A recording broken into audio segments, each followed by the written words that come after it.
Hey, good evening, everyone. This is Christian, kind of guesting here on the Tools of Tista channel, ready to show a Ritual Beast deck profile.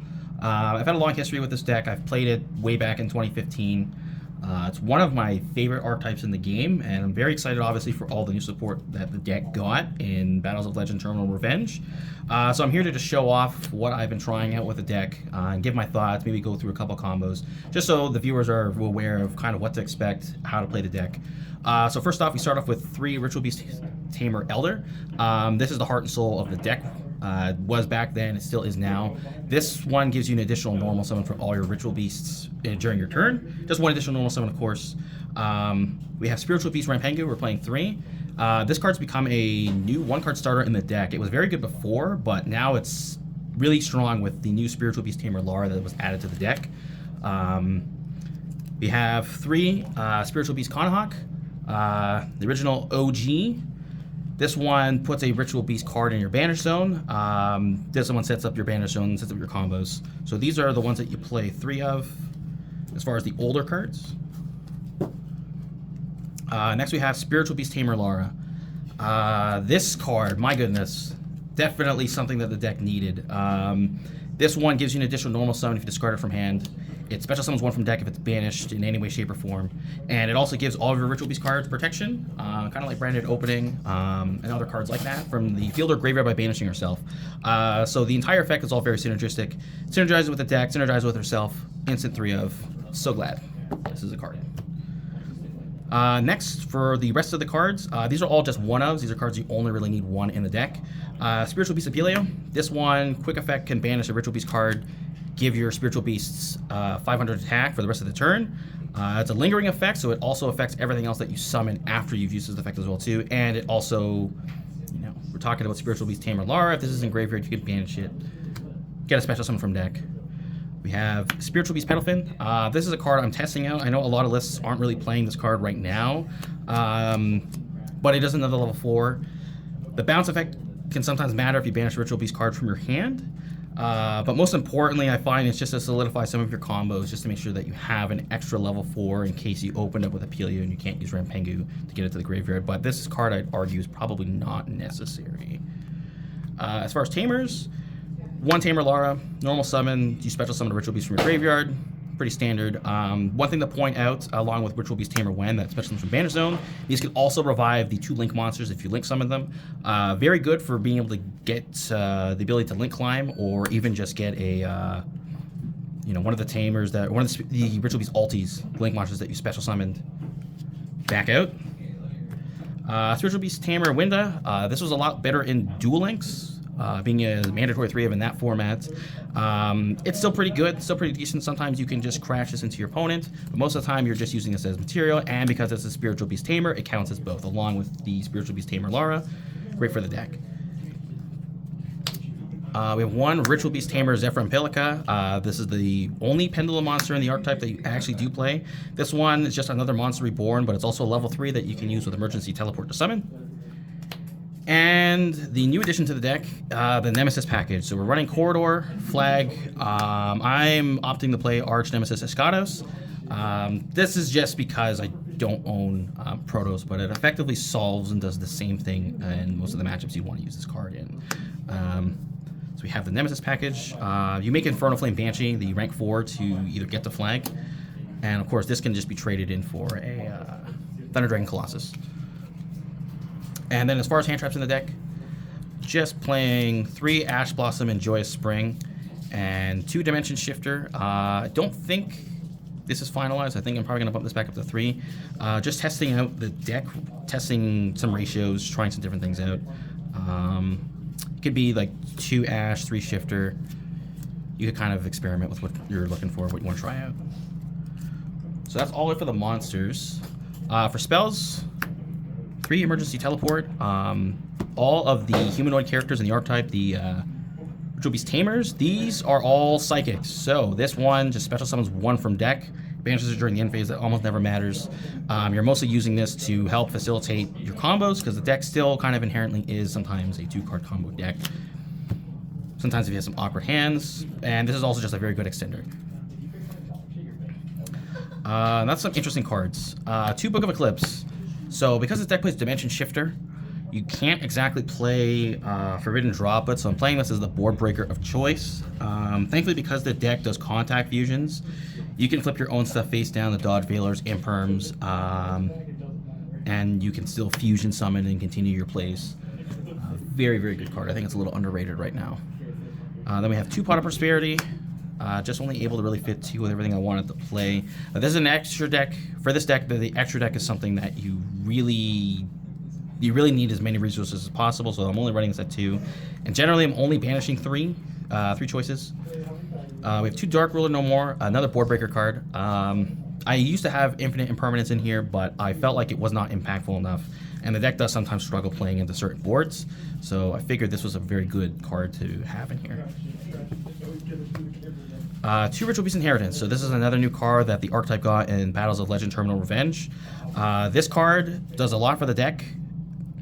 Basically, you get to reveal one of one type, and then add 1 of another type. So if you reveal a Psychic, you take any of the Spiritual Beasts and you add 1 to hand, and then you discard. It gives you a type condition as far as 200 attack decrease on each of your opponent's monsters or Ritual Beast monsters you control. And then when you special summon 2, this card can, if 2 or more special monsters are special summoned to your side of the field at the same time. So most of your Ritual Beast ultis, when they're contacting, fusioning out, that will get you 2 special summons. You can change the battle position of 1 monster on the field. So it can either be your side if you're trying to push for OTKs during the battle phase, if you tag any of them out, or even to switch something that your opponent has to defense. This is a very, very, very good card. It does a lot for the deck. I'm glad that we have a main deck spell searcher of some kind. And then for the 1-ofs, 1 Ritual Beast Bond. This can cheat out the Link monster. This also lets you facilitate OTKs out of nowhere. And obviously it's searchable. Very strong card. I think it was underrated before, but I've been playing it for a very long time. I've always seen success with this. 1 Called By. Deck is still obviously very weak to hand traps. It's very weak to things like Drone Lockbird. And then 1 Triple Tactics Talent. Whether it's just to punish your opponent hand trapping you in a bad spot, or to give you recovery, or even steal something they have, always a good card to have. If I could fit 2, I would fit 2. And then we have 1 Ritual Beast Steeds. This on resolution will just destroy monsters on the field equal to the number of Ritual Beast monsters you control. Very, very strong card. You could arguably play 2. Just for deck space reasons, I'm only playing 1. And our last board breaker, 2 evenly matched. Figured if we're playing Dark Ruler, we're playing the books. There isn't really another card that fits too well that you could play, outside of, I think, making your matchups a little bit weaker. So I'm opting to play this just to be able to clear out boards. Because if you can clear out boards, and you have a way to play through at least 1 hand trap, 2 hand traps, you're probably winning that game. So that's it for the main deck. It's 43 cards. Next, for the extra deck, have a new card that was added in the last Battles of Legend set. Ritual Beast Ulti Raritari. This does a lot for the deck. This has a random floodgate effect. Shoutouts to Infernoids, I suppose.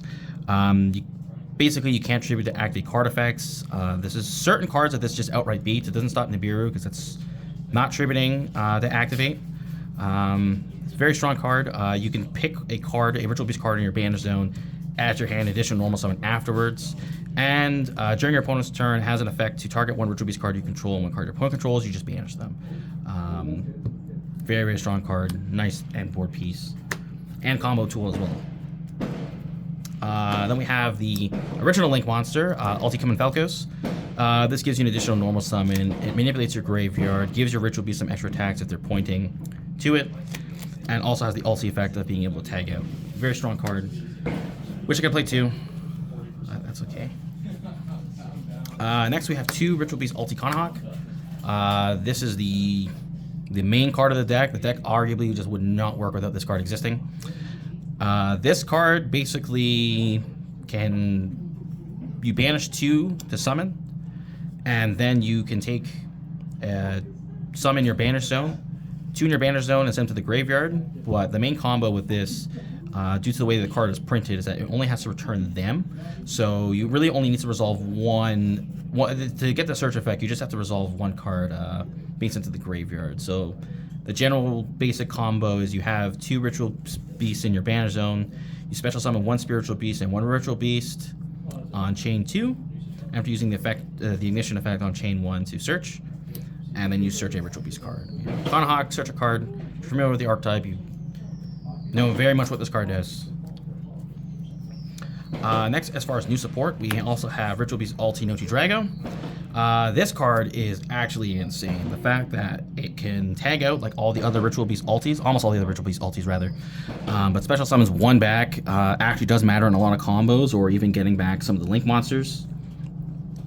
The best part about this is that it banishes materials from graveyard to summon itself. So it can be just a card that comes out of nowhere, people aren't expecting it, or they're not familiar with what it does yet. I'm sure people will learn more about the archetype as the months pass on. And then this gives all of your Ritual Beasts targeting protection as well too, except for herself. So when she's on field, she definitely stops things like Imperm, stops Veilers, stops, even like Mourner. Very strong card. I'd argue probably like one of the second best card that got. One Ritual Beast Ulti Paleo. This used to be your main beater. It's still pretty good just to be able to attack, and it's unaffected. Its attack stat is kind of low, and it is anti-synergistic sometimes because you don't get the Apelia boost, but at least you do have inheritance to lower your opponent's monster's attack value, so you can kind of just swing over and beat things. Most importantly, you're usually just using this for Rampengu to banish it, and then send a Pyro, which would be Spiritual Beast Apelio. The original OG boss monster, we got Ritual Beast Ulti Apelio. This one, you don't necessarily summon it too often, but it does require a Ritual Beast Ulti, so there'll be any of the fusion or extra deck monsters.